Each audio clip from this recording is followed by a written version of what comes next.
Hello everyone, ये system analysis and design का 11th video lecture है। इससे पहले हम लोगों ने पढ़ा था सिस्टम क्या होता है, सिस्टम एनालिसिस क्या होती है, सिस्टम डिज़ाइन क्या होता है, सिस्टम एनालिस्ट कौन होता है, इन सब चीज़ों की इंपॉर्टेंस क्या होती है वगैरह वगैरह। इस वीडियो में हम जो पढ़ने वाले हैं वो है what is ER model. ER model क्या है, what is ERD, entity relationship diagram क्या होता है, एंटिटी क्या होती है, एट्रीब्यूट्स क्या होते हैं, रिलेशनशिप क्या होती है, और उसके अलावा importance and use of ERD, इसकी क्या इंपॉर्टेंस है और इसका क्या यूज है। इसके अलावा हम पढ़ेंगे entity types, strong and weak entity, और एट्रीब्यूट टाइप्स जिसमें है सिंपल, कंपोजिट, डेराइव्ड एक्सेट्रा। सबसे पहले हम बात करते हैं ईआर मॉडल की। तो ER model stands for entity relationship model, इसका फुल फॉर्म है entity relationship model. Next point कह रहा है it is a graphical approach for designing a database. ये एक ग्राफिकल मेथड है या अप्रोच है जिसकी हेल्प से आप डिजाइन कर सकते हो डेटाबेस को। ठीक है, अब बात करते हैं डेटाबेस क्या होता है। तो एक एग्जांपल ले लेते हैं। मान लीजिए आपने फेसबुक पे अपनी आईडी बनाई, उसके लिए आप नाम, अपनी एज और ईमेल, पासवर्ड वगैरह देते हैं। तो आपका ये डेटा जाके कहीं तो स्टोर होता होगा, तभी तो जब आप लॉगिन करते हैं तो वो मैच कराता है कि हाँ फला यूजर ने लॉगिन किया, इसकी लॉगिन आईडी और पासवर्ड सही है, इसको लॉगिन करने दो। ठीक है, तो आपका डेटा ऑनलाइन कहीं ना कहीं सर्वर पे जाके स्टोर होता है। तो जिस जगह पे वो स्टोर होता है वो होता है हमारा डेटाबेस। ठीक है, अब डेटाबेस को बनाने का कुछ तो तरीका होगा, किसी तरीके से उसको बनाया गया होगा, डिजाइन किया गया होगा। ठीक है, तो उसको डिजाइन करने के लिए जो टेक्निक यूज की जाती है वो ईआर मॉडलिंग होती है या ईआर मॉडल होता है। ठीक है, तो ये क्या है, ईआर मॉडल एक ग्राफिकल अप्रोच है जिसकी हेल्प से हम डेटाबेस का एक नक्शा बना सकते हैं। रियल में डेटाबेस को इम्प्लीमेंट करने से पहले उसका बस एक नक्शा बना सकते हैं, बिल्कुल उसी तरीके से जैसे हम एक मकान को बनाने से पहले उसका नक्शा बनाते हैं। ठीक है, तो डेटाबेस के कंसेप्ट में भी यही चीज फॉलो होती है। नेक्स्ट पॉइंट कह रहा है it is a database modelling technique that generates an abstract diagram of systems data and that diagram is used in designing a relational database. ये क्या है, एक डेटाबेस मॉडलिंग टेक्निक है। डेटाबेस को बनाने से पहले उसका एक मॉडल बनाते हैं। ठीक है, जैसे रियल में कोई चीज बनाने से पहले आप उसका एक प्रोटोटाइप बनाते हो, मॉडल बनाते हो, छोटा सा डायग्राम बनाते हो। ठीक है, तो ये भी क्या है, एक मॉडलिंग टेक्निक है डेटाबेस की। ठीक है, जो जनरेट करती है एक एब्स्ट्रैक्ट डायग्राम, एक छोटा सा डायग्राम। एब्स्ट्रैक्ट मतलब होता है समरी, आप कह सकते हो। ठीक है, तो एक छोटी सी समरी डायग्राम के फॉर्म में जनरेट करता है। किसके डायग्राम जनरेट करता है, ये सिस्टम के डेटा का। मान लीजिए किसी भी तरह के सिस्टम ऑर्गेनाइजेशन है, अमेजॉन है, अमेजॉन को मान लीजिए डेटा स्टोर करना है यूजर्स का, तो उसको कौन कौन सा डेटा चाहिए, किस डेटा की उसको ज़रूरत पड़ेगी डिलीवरी करने के लिए या आईडी बनाने के लिए, तो ये सारी चीज़ों के लिए आप इंफॉर्मेशन कलेक्ट करोगे या सिस्टम एनालिस्ट इंफॉर्मेशन कलेक्ट करता है। तो उसके बाद वो एक डायग्राम बनाता है। तो ईआर मॉडल को फॉलो करके जब वो डायग्राम बना लेता है, उसको जो है आप यूज़ करते हो किस चीज़ के लिए, बाद में डेटाबेस को रियल में इम्प्लीमेंट करने के लिए कोडिंग की हेल्प से। ठीक है, इसमें इसीलिए लिखा हुआ है कि it is a database modelling technique. ये डेटाबेस को मॉडल करने की एक टेक्निक है जो जनरेट करती है एक डायग्राम को, एक एब्स्ट्रैक्ट डायग्राम को। किसके डायग्राम को, सिस्टम्स के डेटा को, यानी कि सिस्टम का जो डेटा है उसके हिसाब से एक डायग्राम जनरेट करता है। And that diagram is used, और फिर उस डायग्राम को यूज किया जाता है किसमें, डिजाइनिंग अ रिलेशनल डेटाबेस, एक रिलेशनल डेटाबेस को बनाने के लिए। ठीक है, नॉर्मली क्या होता है, देखिए यहाँ पे दो चीजें हैं, एक होता है नॉर्मल डेटाबेस, एक होता है रिलेशनल डेटाबेस। ठीक है, जिसे आप आरडीबीएमएस की हेल्प से ऑपरेट करते हो। ठीक है, रिलेशनल डेटाबेस में क्या होता है कि ढेर सारी टेबल्स के बीच में कनेक्शन होता है, लिंकिंग होती है। ईआर मॉडल रिलेशनल डेटाबेस को बनाने के लिए यूज किया जाता है, नॉर्मल डेटाबेस के लिए नहीं होता ये। ठीक है, जो रिलेशनल डेटाबेसेस होते हैं उनके लिए यूज होता है। अब ये किस तरीके से यूज किया जाता है आपको आगे एग्जाम्पल में समझ में आ जाएगा। तो इस वीडियो के एंड तक आपको ईआर मॉडल किस तरीके से बनाना है रिलेशनल डेटाबेस का वो क्लियर हो जाएगा। नेक्स्ट पॉइंट कह रहा है it was develop by Peterson इन 1976। तो इसे पीटरसन ने बनाया था 1976 में। अब हम बात करते हैं ईआरडी के बारे में। ठीक है, कि ईआरडी क्या होता है। ERD stands for entity relationship diagram. ERD का फुल फॉर्म है entity relationship diagram. Next point कह रहा है the diagram generated by ER model is known as ERD. वो डायग्राम जो जनरेट हुआ है ईआर मॉडल की हेल्प से उसे हम ईआरडी कहते हैं। जैसा कि अभी पिछले पॉइंट में हम लोगों ने पढ़ा था ईआर मॉडल में कि ये एक एब्स्ट्रैक्ट डायग्राम को जनरेट करता है। ईआर मॉडल की हेल्प से हमें एक डायग्राम मिलता है। ठीक है, और उसी डायग्राम को हम असल में ईआरडी कहते हैं। ठीक है, तो दो अलग अलग चीजें हैं ये। ईआर मॉडल एक टेक्निक है, जब उस टेक्निक को हम फॉलो करते हैं तो हम एक डायग्राम बनाते हैं, तो उस डायग्राम को हम ईआरडी कहते हैं, entity relationship diagram. Next point कह रहा है ERD shows the relationship of different entities stored in the database. ठीक है, ईआरडी रिलेशनशिप दिखाता है किनके बीच में, डिफरेंट एंटिटीज के बीच में जो कि स्टोर्ड है डेटाबेस में। तो डेटाबेस के अंदर जो भी इंफॉर्मेशन स्टोर होती है उनके बीच में ये क्या दिखाता है, रिलेशनशिप दिखाता है। अब इस पॉइंट को पहले हम लोग क्लियर कर लेते हैं कि एग्जाम्पल के थ्रू। अब मान लेते हैं फॉर एग्जाम्पल हमारे पास दो एंटिटीज हैं। पहली है कस्टमर। एंटिटी मतलब क्या होता है, फिलहाल के लिए हमें कुछ नहीं जानना। एंटिटी का मतलब ये होता है, बस समझ लीजिए कि कोई भी इंसान या कोई भी ऑब्जेक्ट जिसके बारे में आपको डेटा स्टोर करना है। ठीक है, तो एक एंटिटी है कस्टमर। कस्टमर का हमें नाम स्टोर करना है और एड्रेस स्टोर करना है डेटाबेस में। ठीक है, और दूसरी एंटिटी है आइटम। ठीक है, हमारी एक शॉप है, कस्टमर आता है तो एक आइटम खरीदेगा। अब आइटम का एक नाम होगा और उसकी एक प्राइस होगी। ठीक है, अब इन दोनों के बीच में कोई ना कोई तो रिलेशनशिप बनेगा। ठीक है, कस्टमर और आइटम के बीच में। तो कस्टमर बाइज आइटम, इन दोनों के बीच में क्या रिलेशनशिप बना, बाय का। ठीक है, कि कस्टमर आइटम को खरीदता है। इसको ईआरडी जो होती है हमारी, उसको लेफ्ट टू राइट पढ़ा जाता है। ये बनाएंगे कैसे, कौन से शेप यूज करेंगे वो सब हम बाद में देखेंगे, फिलहाल के लिए बस एक एग्जांपल है ये। अब मान लीजिए हम चाहते हैं कि कस्टमर नाम की एंटिटी के लिए डेटाबेस में एक टेबल बन जाए जहां पर हम उसका डेटा स्टोर कर सकें। ठीक है, तो देखिए कुछ इस तरीके से इसकी टेबल दिखेगी।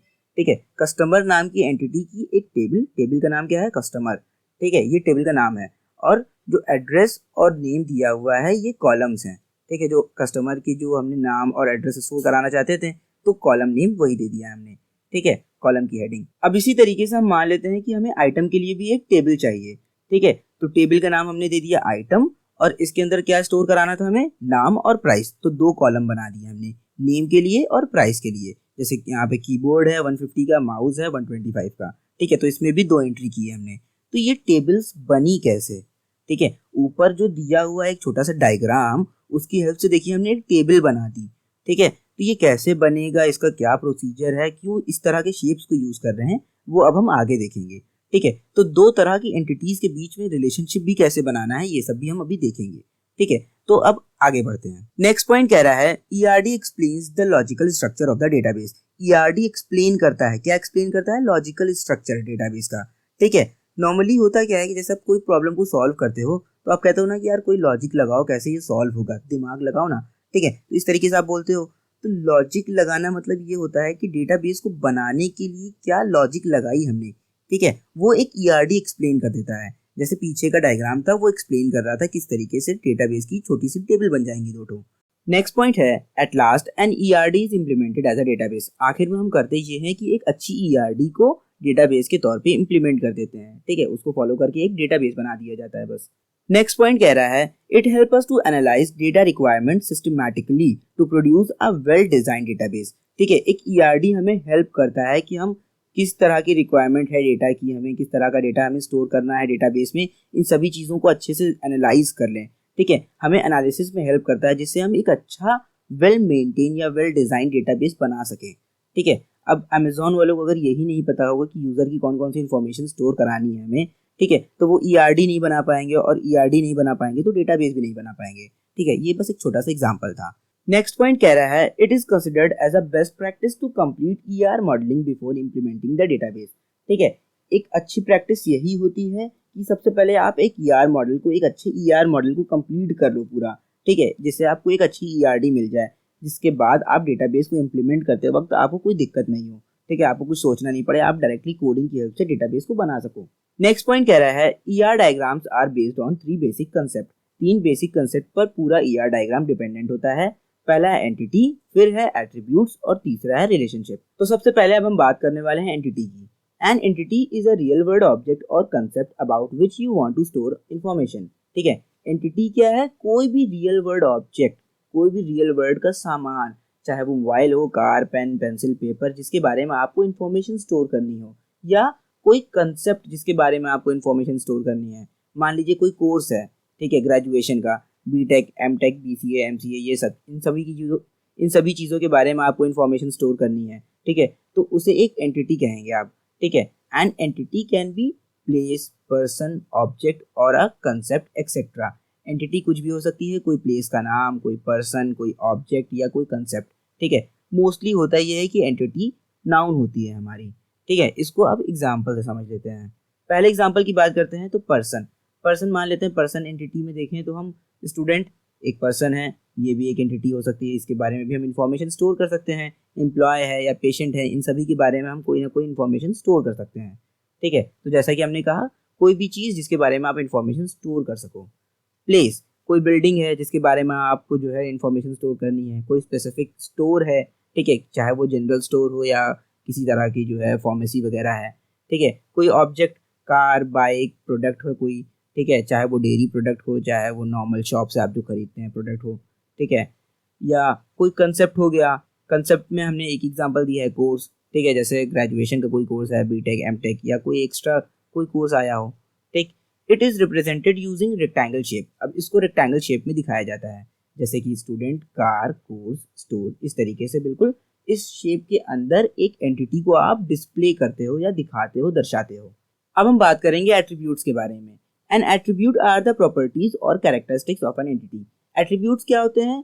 जो एंटिटी की प्रॉपर्टीज या कैरेक्टरिस्टिक्स होती है ना, उन्हीं को हम एट्रीब्यूट कहते हैं। या आप यूं कह लीजिए कि इट डिस्क्राइब्स एन एंटिटी, ठीक है। एट्रीब्यूट्स क्या करते हैं? एंटिटी को डिस्क्राइब करते हैं, उसके बारे में और ढेर सारी चीजें बताते हैं, ठीक है। और it is represented using Oval shape, और इनको ओवल शेप की हेल्प से हम रिप्रेजेंट करते हैं।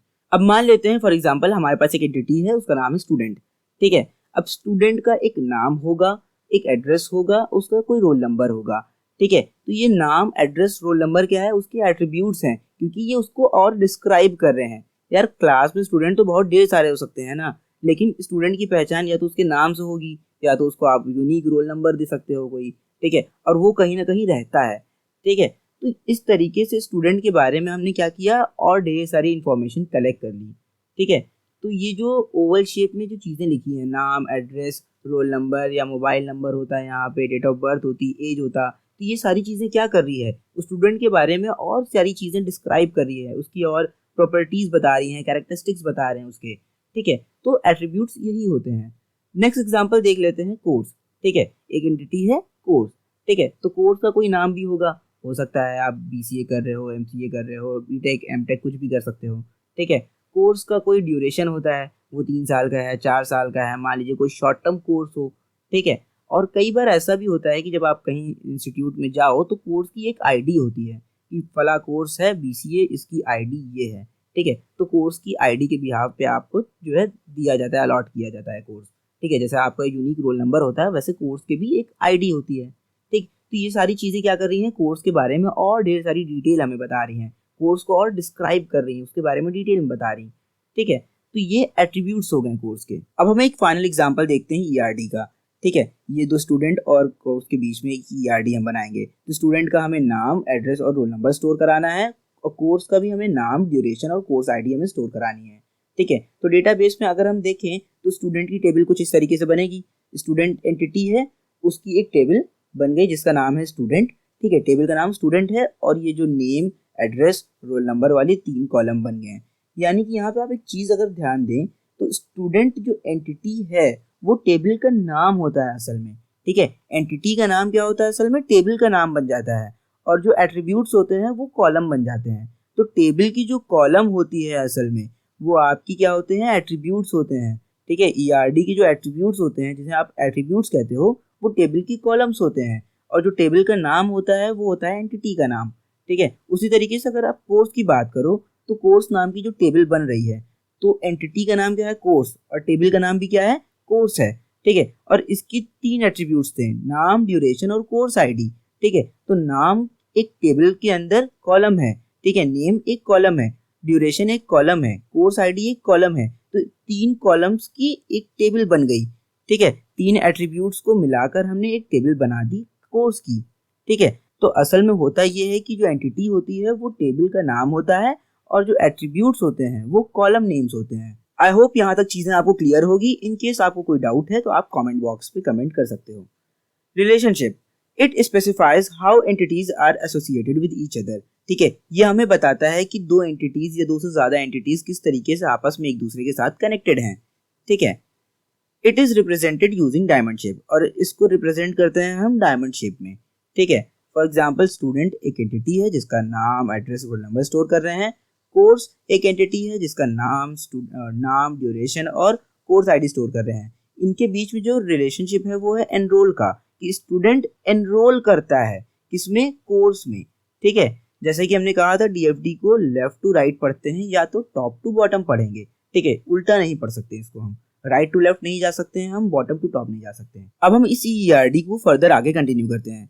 अगर हम स्टूडेंट एंटिटी की बात करें तो इसकी टेबल कुछ इस तरीके से बनेगी और कोर्स की कुछ इस तरीके से बनेगी। ठीक है, स्टूडेंट नाम की एक एंटिटी है जिसमें 3 कॉलम्स या 3 एट्रीब्यूट्स हैं, नाम, एड्रेस और रोल नंबर। और उसी तरीके से कोर्स में भी है नाम, ड्यूरेशन और कोर्स ID। ठीक है, तो ये 2 टेबल्स तो बन गई, 2 एंटिटीज की 2 टेबल्स बन गई। इनके बीच में रिलेशनशिप कैसे लाएं, क्योंकि यहाँ पे क्या है, एनरोल हो रहा है। ठीक है, इन दोनों के बीच में हमें कनेक्शन चाहिए। ठीक है, जिसकी हेल्प से हमें डेटा को फेच करने में आसानी हो। रिलेशनशिप इसीलिए बनाई जाती है कि डेटा को फेच करने में आसानी हो। अगर हमें ये जानना है कि स्टूडेंट रोहन किस कोर्स के साथ एनरोल हो रहा है, तो इसके लिए हमें चीज़ों को बार बार मैच कराना पड़ेगा। ठीक है, सोहन के बारे में जानना है तो बार बार कोर्स को मैच कराना पड़ेगा। ठीक है, तो इससे बड़ी दिक्कत हो जाएगी। ठीक है, तो इनके बीच का कोई तो रास्ता होगा। ठीक है, तो मान लेते हैं कि हम रोल नंबर वाली फील्ड को उठा लें और कोर्स ID वाली फील्ड को उठाकर एक नई टेबल बना दें, एनरोल नाम की मान लीजिए। ठीक है, तो इससे क्या होगा कि हम ये समझ जाएंगे कि रोल नंबर 001 या फिर रोल नंबर 1 किस कोर्स ID के साथ एनरोल हुआ है, 101 के साथ, जो कि है कोर जावा की। ठीक है, तो कोर जावा वाले कोर्स के ID के साथ, ठीक है, कौन एनरोल हुआ है, रोल नंबर 1। और रोल नंबर 2 किसके साथ एनरोल हुआ है, 102, यानी कि एडवांस जावा। ऐसे अगर आपके पास हजारों रोल नंबर्स होंगे और हजारों कोर्स ID होंगी, या 3-4 ही क्यों ना हो, ठीक है, तो आप आराम से डेटा को सॉर्ट कर सकते हो कि किस कोर्स ID के साथ कौन सा जो है स्टूडेंट गया है। ठीक है, तो एक ERD की हेल्प से हम यही करते हैं कि जो नेसेसरी इंफॉर्मेशन होती है उनके बीच में किस तरीके से कोई 2 कॉलम्स को चुन के या 3 कॉलम्स को चुन के रिलेशनशिप बना के उनको एक तीसरी टेबल में हम दिखा सकें। जैसे कि यहाँ पे हमने कोर्स ID को चुना जो यूनिक थी एकदम, और रोल नंबर था यूनिक था एकदम। तो ये 2 कॉलम्स को हमने मिलाकर एक टेबल बना दी नई, एनरोल नाम की। आप नाम कुछ भी दे दीजिए। ठीक है, तो एक नई टेबल हमने बना दी जिसमें हमने क्या दिखा दिया, दोनों के बीच में रिलेशनशिप दिखा दिया। ठीक है, आपस में इन दोनों को हमने कनेक्ट कर दिया, एक तरह से आप कह सकते हैं। नेक्स्ट हम बात करने वाले हैं इंपॉर्टेंस या यूज ऑफ ERD की, इसकी इंपॉर्टेंस क्या है, कहाँ पे यूज करते हैं। तो पहली इंपॉर्टेंस है डेटाबेस डिजाइन। डेटाबेस को डिजाइन करने के लिए ये बहुत इंपॉर्टेंट होता है और डेटाबेस को डिजाइन करने के लिए हम यूज ही करते हैं इसको। ठीक है, डेटाबेस डिबगिंग। अब मान लीजिए आपके पास कोई बना बनाया डेटाबेस है लेकिन उसमें फिर भी कोई दिक्कत आप फेस कर रहे हो, तो उसको डिबग करने के लिए भी आप ERD को यूज कर सकते हैं या ER मॉडल को फॉलो कर सकते हैं। ठीक है, और प्रॉब्लम इन रिक्वायरमेंट गैदरिंग, यानी कि मान लीजिए आपको ये नहीं समझ में आ रहा है कि कौन कौन सी इन्फॉर्मेशन गैदर करें डेटाबेस में स्टोर करने के लिए, क्या नेसेसरी है क्या नहीं है। ठीक है, तो रिक्वायरमेंट गैदर करने में अगर दिक्कत हो रही है तो भी आप ER मॉडल को यूज कर सकते हो या ERD को बना सकते हो। ठीक है, तो इन सब चीज़ों के लिए, इन सब पर्पस के लिए ये बहुत इंपॉर्टेंट होती है और इन चीज़ों के लिए यूज की जाती है। तो यही इसकी इंपॉर्टेंस और यूजेस हैं। नेक्स्ट हम बात करने वाले हैं एंटिटी टाइप्स की। तो बेसिकली 2 टाइप की एंटिटीज होती हैं। पहली है strong entity. An entity which does not depend on any other entity to exist is called strong entity. For example employee, यानी कि ऐसी एंटिटी जिसको किसी दूसरी एंटिटी की जरूरत ना हो वर्ड में एग्जिस्ट करने के लिए। ठीक है, तो वो एक स्ट्रॉन्ग एंटिटी होती है। इसको अभी हम डीप में एग्जाम्पल की हेल्प से समझते हैं। नेक्स्ट हम बात करेंगे वीक एंटिटी की। An entity which depends on other entity to exist is called weak entity. एक ऐसी एंटिटी जिसके लिए दूसरी किसी एंटिटी का होना जरूरी हो, ठीक है, वो दूसरी किसी एंटिटी के एग्जिस्टेंस पर डिपेंड कर रही है। ठीक है, तो वो एक वीक एंटिटी हो जाती है। For example loan. ठीक है, अब इसको एक एग्जाम्पल की हेल्प से क्लियर कर लेते हैं कि वीक और स्ट्रॉन्ग होती क्या है। तो यहाँ पर हमने एक नीचे एक छोटी सी ERD बनाई है। ठीक है, एक एम्प्लॉय नाम की एंटिटी है, एक लोन नाम की। ठीक है, अब एम्प्लॉय बिना लोन के भी जिंदा रह सकता है, एम्प्लॉय एग्जिस्ट कर सकता है बिना लोन के भी, लेकिन कोई जरूरी है क्या कि एम्प्लॉय लोन ही ले? अरे बिना लोन लिए भी एम्प्लॉय एम्प्लॉय ही रहेगा। ठीक है, लेकिन अगर कोई एम्प्लॉय ही नहीं है तो लोन का कोई कंसेप्ट ही नहीं रहेगा, है ना। अगर कोई एम्प्लॉय होगा ही नहीं, लोन कौन लेगा, एम्प्लॉय लेगा। तो अगर एम्प्लॉय नहीं रहा तो लोन हटा दिया जाएगा। ठीक है, लोन जैसा कोई कंसेप्ट ही नहीं रहेगा। तो लोन क्या है, यहाँ पे एक वीक एंटिटी है। ठीक है, और एम्प्लॉय क्या है, स्ट्रॉन्ग एंटिटी। वीक एंटिटी को हम करते क्या है कि एक डबल रेक्टेंगल से दिखाते हैं और स्ट्रॉन्ग एंटिटी को नॉर्मल सिंगल रेक्टेंगल से। ठीक है, तो देखिए ये डबल रेक्टेंगल से दिखाया गया है, प्लस इसमें जो लाइन दिख रही है आपको यहाँ पे, ठीक है, ये भी डबल है। ठीक है, तो यहाँ पे वीक एंटिटी को कुछ इस तरीके से रिप्रेजेंट करते हैं, डबल रेक्टेंगल और ये डबल लाइन होती है, बाकी सारी चीज़ें सेम होती है। तो एम्प्लॉय क्या है, हमारा स्ट्रॉन्ग एंटिटी है क्योंकि उसको लोन की ज़रूरत नहीं है एग्जिस्ट करने के लिए, बिना लोन के भी वो जिंदा रह सकता है। लेकिन अगर एम्प्लॉय नहीं होगा तो लोन कोई नहीं लेगा। ठीक है, तो ये जो है छोटा सा एग्जांपल था वीक और स्ट्रॉन्ग एंटिटी का। अब हम बात करने वाले हैं एट्रीब्यूट टाइप्स की। ठीक है, कि अलग अलग तरह के एट्रीब्यूट्स होते हैं वो क्या होते हैं। तो पहला है सिंगल वैल्यू एट्रीब्यूट। ठीक है, मान लीजिए एक स्टूडेंट नाम की एंटिटी है और उसमें एक एट्रीब्यूट है रोल नंबर। तो roll number single value attribute है। क्यों? क्योंकि देखिए, एक ऐसा एट्रीब्यूट जिसकी एक से ज्यादा वैल्यूज नहीं हो वो सिंगल वैल्यूड एट्रीब्यूट होता है। जैसे रोल नंबर यूनिक होता है, एक ही होता है, एक से ज्यादा स्टूडेंट को रोल नंबर नहीं देते। ठीक है, तो इसकी वैल्यू क्या होगी, हमेशा सिंगल होगी, एक ही होगी। ठीक है, तो ये सिंगल वैल्यू एट्रीब्यूट है। नेक्स्ट है हमारा मल्टी वैल्यू एट्रीब्यूट, यानी कि एक ऐसा एट्रीब्यूट जिसकी एक से ज्यादा वैल्यूज हो। ठीक है, फॉर एग्जाम्पल मान लीजिए फोन नंबर।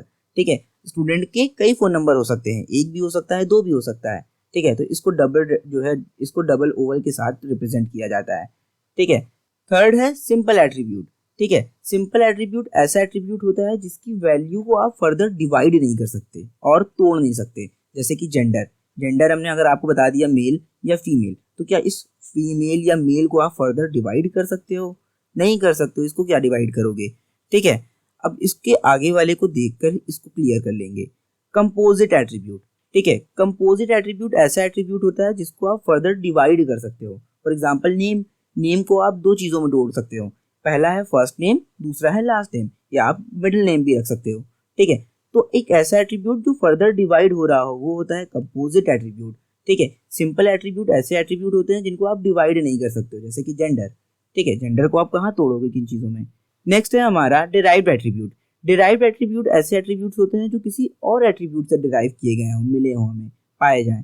ठीक है, for example date of birth है हमारी। ठीक है, अब डेट ऑफ बर्थ की हेल्प से हम क्या डिराइव कर सकते हैं, किसी भी पर्सन की डेट ऑफ बर्थ की हेल्प से हम उसकी एज को डिराइव कर सकते हैं। तो जो डिराइव एट्रीब्यूट होते हैं उनको हम इस तरीके से डैश्ड वाले ओवल में दिखाते हैं। ठीक है, तो ये हो गया हमारा डिराइव एट्रीब्यूट। नेक्स्ट आता है हमारा जो लास्ट है वो है की एट्रीब्यूट। की एट्रीब्यूट क्या होता है कि एक ऐसा एट्रीब्यूट जिसकी वैल्यू यूनिक हो हमेशा। ठीक है, वो हमारा की एट्रीब्यूट होता है। ठीक है, फॉर एग्जाम्पल यहाँ पे रोल नंबर यूनिक है। रोल नंबर किसी भी दो पर्सन या दो स्टूडेंट का सेम नहीं हो सकता, चाहे वो किसी ऑर्गेनाइजेशन में हो, चाहे वो किसी स्कूल में हो या कॉलेज में हो, तो रोल नंबर सेम नहीं होता। तो ये क्या है, की एट्रीब्यूट भी है। और की एट्रीब्यूट को रिप्रेजेंट करने के लिए हम बस करते ये हैं कि एट्रीब्यूट के नीचे एक अंडरलाइन लगा देते हैं। जैसे यहाँ पर हमने रोल नंबर को अंडरलाइन कर दिया, इससे पता चल रहा है कि ये की एट्रीब्यूट है। ठीक है, इन केस अब भी अगर आपको कोई कंफ्यूजन है तो आप कमेंट बॉक्स पे क्लियर कर सकते हैं कमेंट करके।